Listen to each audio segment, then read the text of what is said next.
Bonjour à toutes et tous. Qui était là l'année dernière à ma conf? D'accord. Je vais refaire un petit brief. Je vais parler un peu de ce qu'on s'était dit l'année dernière. Donc, l'année dernière, j'étais venu avec une voiture connectée qu'on avait fabriquée nous-mêmes à l'Agence régionale numérique de la région Île-de-France. Entre-temps, l'agence a fermé. Donc du coup, le projet a été abandonné. Pour ceux qui ne s'en souviennent pas, c'était un Nemo Citroën. Et pour ceux qui n'étaient pas là, surtout, c'était un Nemo Citroën d'occasion, quelques milliers d'euros, qu'on avait équipé avec panneaux solaires, avec un cœur réseau 4G, avec de la fibre optique entre l'avant et l'arrière de la voiture, un certain nombre d'équipements qui permettent d'avoir tout ce qu'on aimerait disposer pour pouvoir bosser en tant qu'artisan, en tant que salarié, en tant que père, mère de famille dans une voiture. Et entre-temps, j'ai dû changer de métier, donc j'ai monté ma boîte. Donc je suis hébergé maintenant par l'armée de l'air sur la base aérienne 105 avec d'autres entreprises. Donc en gros, c'est un partenariat entre l'armée de l'air, la CCI de Normandie et le Grand Évroy Agglomération. Donc d'accueillir des civils sur un site militaire pour pouvoir détourner des objets et sensibiliser un peu les soldats sur les nouvelles technologies. Alors qu'est-ce que je fais aujourd'hui de ces voitures et quel était le projet initial? Pour ceux qui ne s'en souviennent pas, donc là ça s'affiche à l'écran, le véhicule que j'avais ramené l'année dernière, c'était celui-là. Donc le Nemo Citroën dont je vous parlais. J'ai fait une petite synthèse. À partir de ce véhicule-là, on parle beaucoup de véhicules connectés. Peu de personnes les touchent réellement. Dans ce véhicule-là, on fait de la supervision aérienne l'année dernière, pour ceux qui se souviennent. Donc, il y a une antenne en fait, sur le toit de la voiture. Et ce que vous voyez là sont les phases d'approche des avions qui atterrissent juste à côté, à l'aéroport de Nantes. Alors, c'était un peu marrant parce qu'on était en plein débat sur Notre-Dame-des-Landes. Et quelques jours après Web Today, il y avait énormément de débats sur « Vous voyez, il y en a pas assez. » Et de l'autre côté, vous voyez, il en manque encore. Il faut vraiment qu'on construise cet aéroport. Donc, avec cette simple infographie sur les approches, les gens pouvaient dire tout est le contraire. Mais depuis la voiture, on était capable, avec un protocole qui s'appelle l'ADSB, de connecter la voiture indirectement au trafic aérien et de savoir quels étaient les avions qui survolaient le Web Today. Là, c'est une deuxième chose qu'on a fait l'année dernière. Cette fois-ci, sur le trafic fluvial et le trafic maritime, on est capable, pareil, mais avec le protocole AIS, de savoir quels sont les bateaux qui sont au large de Nantes. Là, il n'y avait pas eu de débat sur Notre-Dame-des-Landes. Là, on est vraiment en mer. Mais ça permettait de voir un peu les mouvements de drague, par exemple, à l'estuaire de la Loire, pour pouvoir permettre aux navires de pouvoir rentrer et de sortir et sur les différentes structures aéroportuaires. Cette année, je vous ai ramené ce qui se fait de mieux en matière de voitures connectées. Elle est juste derrière, une Tesla Model X. Pourquoi j'ai ramené ça? Pour ceux qui me connaissent et qui ont vu ma conférence l'année dernière, je râle un peu. Moi, je ne vais pas trop râler sur cette conf-là. Je n'ai pas réussi à avoir de voiture française. Alors, je lance encore un appel aux constructeurs français. Laissez-nous hacker vos voitures. Mettez-nous à disposition des véhicules qu'on puisse jouer avec. On est quand même dans un pays où, encore en troisième, quand vous ne travaillez pas bien, on vous punit en vous disant que vous finirez dans une filière technique, une filière professionnelle, un bac pro mécanique, un bac pro électrique. Je suis volontairement venu, exprès venu avec ma tenue de travail, parce que ça a beau être un véhicule hyper connecté, numérique, tout ce que vous voulez, il faut quand même passer dessous, il faut quand même dévisser les pneus, il faut quand même faire de la mécanique, il faut quand même faire de l'électronique, il faut quand même faire de l'électrotechnique. Ce ne sont pas des filières de rebut. Et pour tous qui êtes présents, tous et toutes qui êtes présents et vous êtes plutôt issus de l'industrie du web,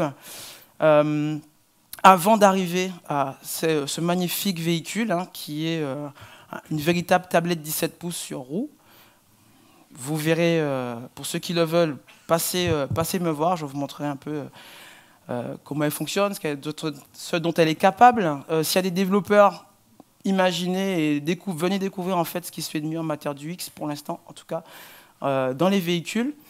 Mais en attendant ça, aujourd'hui, vous avez ça dans vos voitures. Donc, des compteurs un peu analogiques avec des aiguilles, des petites loupiottes qui s'allument quand vous avez un défaut pneu, ici. C'est une Toyota Yaris. Je fais cette conf à Web Today et puis un peu partout parce que j'en ai marre de voir des confs sur les véhicules connectés, la Smart City, un peu comme des grilles de Pipo Bingo qu'il faut cocher, où on met le plus de mots possible pour être cool. Donc cette année, c'est intelligence artificielle qu'il faut cocher. On ne touche pas assez. Donc je vous ai ramené des morceaux de véhicules. Donc vous avez un contour, j'ai ramené un lidar. Je vous ai ramené des jauges des pneus, pour la pression des pneus. Je vous ai ramené un certain nombre de choses. Parce que, malheureusement, on ne sait pas trop par quel bout prendre, quand on est développeur, la voiture.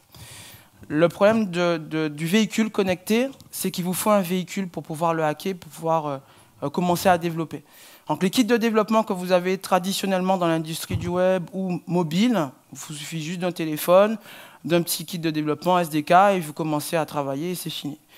Pour travailler sur les véhicules, il faut un peu plus de matériel. Donc, il faut déjà la voiture. Donc, ça représente un certain coût. Là, une Tesla Model X, c'est un peu plus de 100 000 € quand même. Alors, on ne les a pas tous, moi le premier. Mais il vous faut un véhicule et souvent, vous n'osez pas travailler sur le véhicule que vous utilisez au quotidien. Parce que vous avez peur de le casser, vous avez peur de le briquer, comme un téléphone.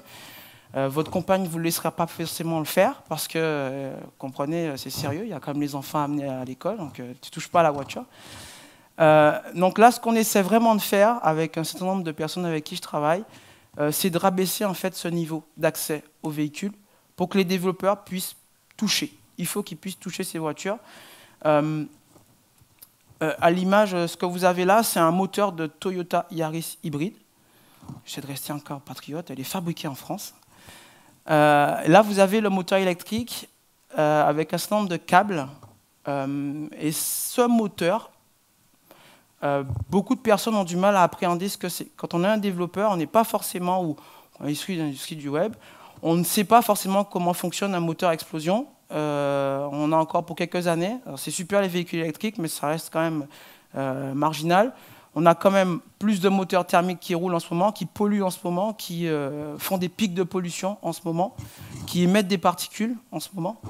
Là, ce que vous voyez là, c'est la partie électrique du moteur de la Yaris hybride, qui est un moteur essence.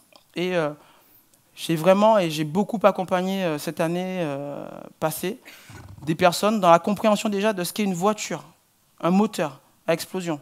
Comment l'essence rentre dedans, ce que produit ce moteur, alors, des gaz à effet de serre, évidemment, des particules, mais des données. Donc là, ce que vous avez là, c'est ce qu'on appelle un Engine Control Unit. Donc c'est vraiment l'ordinateur qui va gérer la combustion de l'essence ou du diesel dans la voiture. Alors, c'est une pièce qui est hyper sensible, parce que vous imaginez bien que si elle est mal réglée, vous avez une casse moteur, votre moteur va chauffer, il va émettre des polluants. Et un moteur, c'est ni plus ni moins qu'une chaudière, dans laquelle vous allez faire rentrer un combustible, un carburant, de l'oxygène, de l'air. Ça va exploser, ça va faire descendre et monter des pistons, transmettre de la puissance à un arbre qui va transmettre aux pneus et la voiture va avancer. Le constructeur, lui, donc, il fait sa chaudière en fonte d'aluminium et en fonction des réglementations, il va devoir régler cet ordinateur-là pour qu'il puisse émettre le moins de CO2, de CO, de NOx, donc d'oxyde d'azote, d'oxyde de soufre possible. Et en fonction des pays, évidemment, cette norme évolue. Et le challenge du constructeur, c'est qu'en sortie d'usine, avec quelques petits scandales récents, faire en sorte que le moteur réponde aux exigences environnementales. Nous, hackers, c'est à ça qu'on s'intéresse. Et en quelques années de conf, ça fait 4 ans que je travaille sur le sujet, et je vous le dis encore, je n'ai pas réussi à avoir de véhicule de la part de nos chers constructeurs nationaux. Chaque fois que je parle de ce sujet-là, les équipementiers, vous avez des équipementiers donc, qui fabriquent les pièces, qui fabriquent ça. Donc, en l'occurrence, là, c'est Bosch qui a fabriqué cette ECU. C'est sensible, c'est couvert sous NDA, il y a le secret industriel, vous comprenez, il y a des questions de sécurité, on ne fait pas n'importe quoi, etc. On théorise tout et son contraire pour ne rien faire, pour ne jamais avoir accès concrètement au moteur et aux données. Pourtant, ce moteur produit des données. Alors, des données câblées, la voiture produit des données aussi par radio. Donc, le véhicule et vos véhicules historiquement sont tous connectés, hein. Vous avez tous une radio FM, donc, être connecté en RDS, en FM, donc vous avez reçu un ensemble d'informations, la chanson qui est en cours, le nom de la radio. C'est une forme de connexion. Si vous avez un véhicule récent, vous pouvez faire du tethering, donc en gros, utiliser votre téléphone pour avoir la connectivité à bord de votre voiture. Vos pneus sont connectés. Donc, en gros, ici, vous avez une valve. Donc en gros, la partie classique hein, qui vous permet en fait de rajouter de l'air dans votre pneu. Et derrière cette valve, vous avez un capteur avec une batterie qui a la durée de vie à peu près du pneu et qui va transmettre, quand vous allez rouler, la pression, la température, l'identifiant du capteur, la température et pression du pneu. Alors, l'image que vous avez là, c'est une tram qui a été mise par un pneu de Toyota. Donc, vous avez vu, je vous ai montré l'écran tout à l'heure de ma Toyota Yaris avec une loupiote qui s'allumait. J'ai eu un petit problème de crevaison lente sur ma voiture. Sauf que je n'ai qu'une loupiote sur une voiture immatriculée en 2016. Je ne sais pas lequel des 5 pneus est défectueux. Donc j'ai quand même, avec une voiture quand même récente, connectée, dû descendre, aller vérifier, en plus battante, aller vérifier quel était le pneu qui avait un problème. Et ce que vous avez à l'image là, c'est les trams que j'ai décodés. Donc en gros, j'ai utilisé un récepteur télé pour pouvoir recevoir la trame et décoder en fait intégralement la pression, l'identifiant, la température du pneu. Ça pose évidemment, ça rend service. Donc quand vous avez, vous le verrez sur la Tesla, la voiture en vue de dessus avec les pneus et leur pression en temps réel, c'est super pratique. Moi j'aimerais avoir ce genre de système-là dans ma petite Yaris. Donc j'ai développé moi-même. Le monopole de l'intelligence n'appartient pas aux constructeurs, aux équipementiers. Ce que l'on souhaite, c'est aussi que les citoyens, que les développeurs puissent avoir accès à ces véhicules, à ces informations pour pouvoir innover et créer de nouveaux services à bord des véhicules. Donc là, c'est comme ça qu'est codée en fait la pression de vos pneus. Si vous avez un véhicule qui date de 2012, qui a été produit après 2012, tous les véhicules sont équipés de ces capteurs-là. Je vous disais que ça posait un problème de sécurité, c'est que les identifiants transitent en clair. Donc pour ceux qui sont un peu de sécurité, ça pose un problème. Parce que si jamais, et vous pouvez en parler à des militaires si vous voulez, vous faites croire à la voiture que ses pneus sont défectueux, le stress de ma compagne avec qui j'ai fait le test sur l'autoroute n'est pas le même à 130 km/h quand vous avez cette lampe-là qui s'allume qu'à 50 km/h.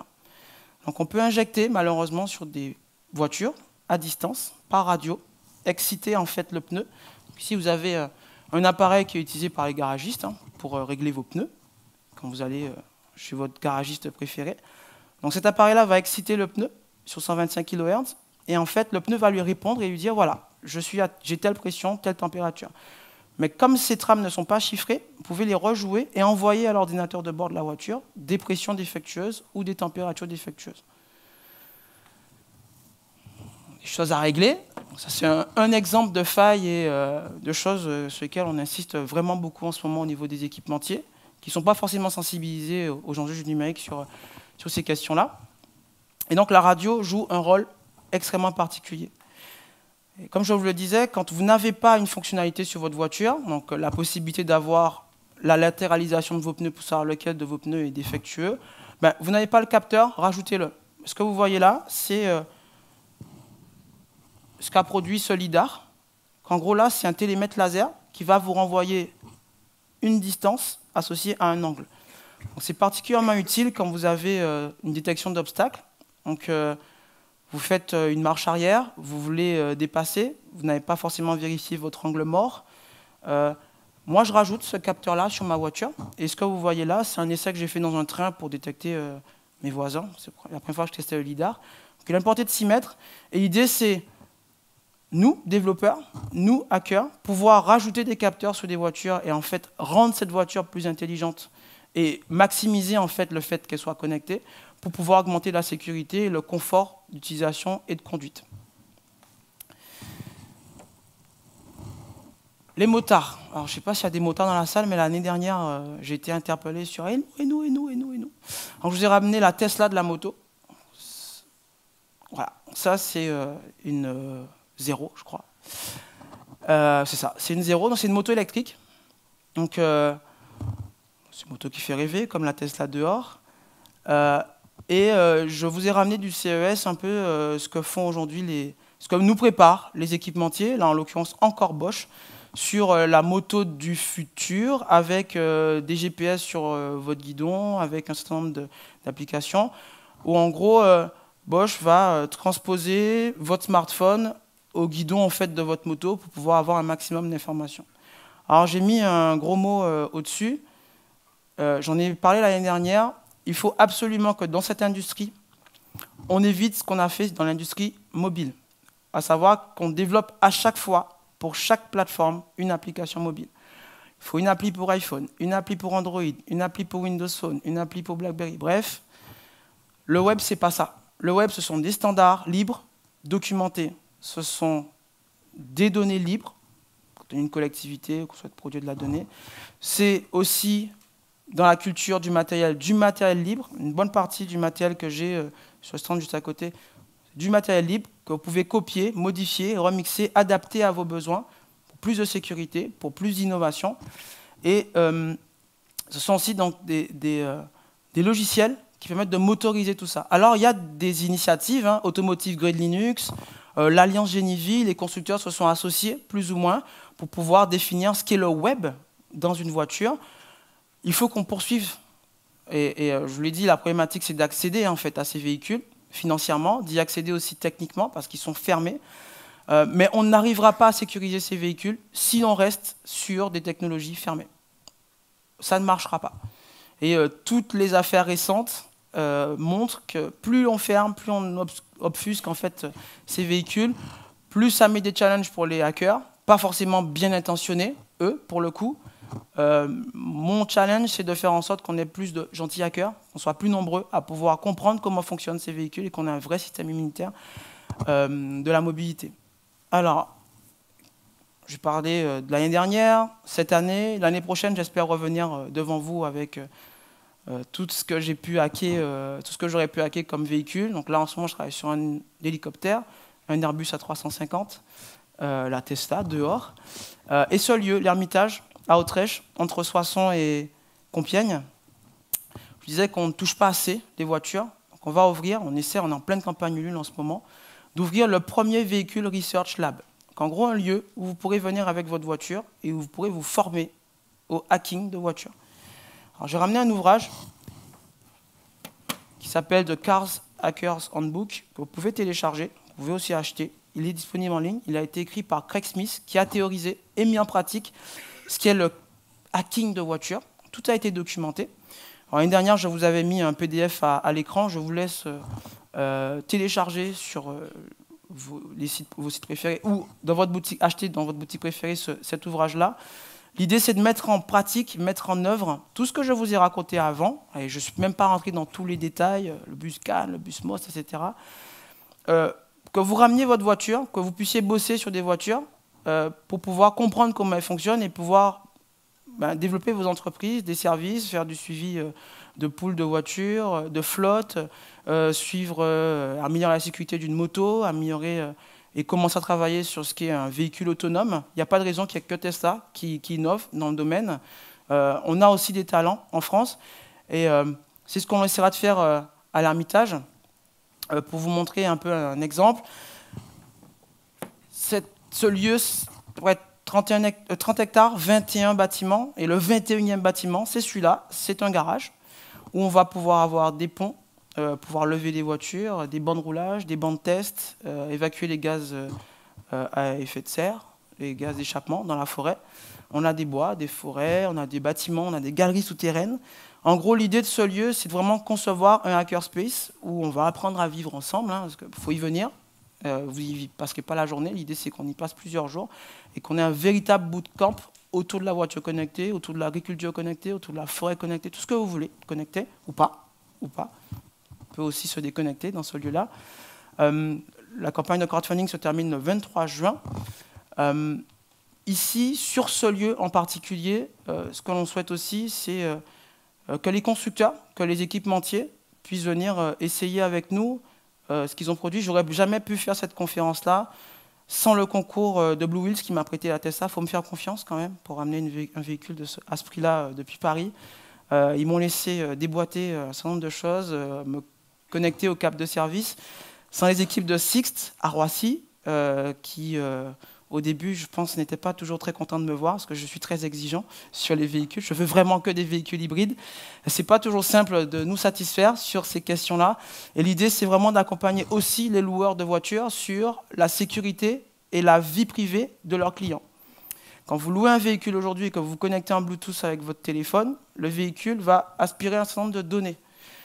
Personne, en tout cas très peu de personnes, ont le réflexe d'effacer l'ensemble des données qui ont été collectées par le véhicule. Demain, l'enjeu, avec tout ce que je viens de vous raconter, c'est vraiment d'être capable, dans les filières scientifiques et techniques, professionnelles, d'accompagner les étudiants, d'accompagner des jeunes et de les faire rêver. Aujourd'hui, quand j'arrive en cours avec une Tesla, des jeunes, du primaire à l'université, rêvent de devenir mécanicien. On a un vrai enjeu là-dessus.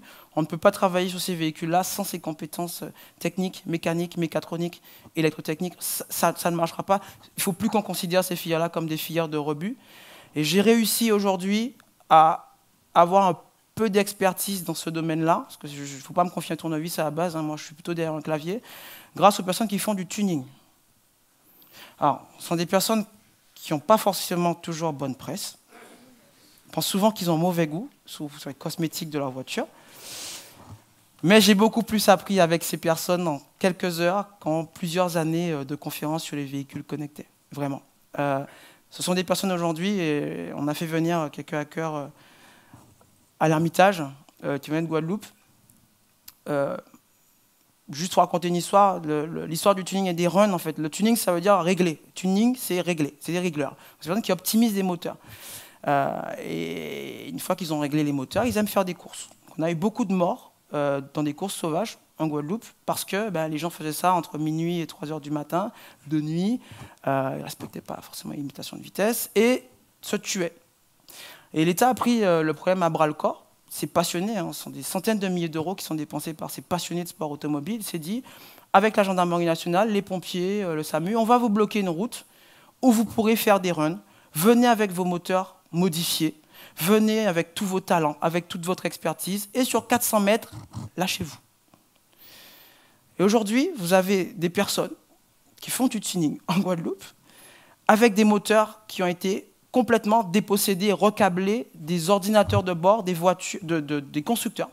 Donc c'est des personnes qui ont enlevé l'ordinateur de bord du constructeur et qui les ont remplacés par des ordinateurs de bord vierges, open source souvent, pour pouvoir tirer le maximum de puissance de ces moteurs. On pourrait trouver ça inutile, on pourrait trouver ça polluant, hein, s'il y a certaines personnes qui ont des sensibilités écologiques dans la salle. Néanmoins, ce sont les seules ressources humaines et techniques que j'ai aujourd'hui pour pouvoir progresser sur ce domaine-là et pouvoir demain optimiser les moteurs, faire en sorte qu'ils polluent moins et passer tranquillement de moteurs thermiques purs à des moteurs hybrides et évidemment demain sur des moteurs qui ne polluent pas. Je vais m'arrêter là. Si vous avez des questions, je vous écoute. Et sinon, rejoignez-moi juste derrière, autour de la Tesla. Merci à vous.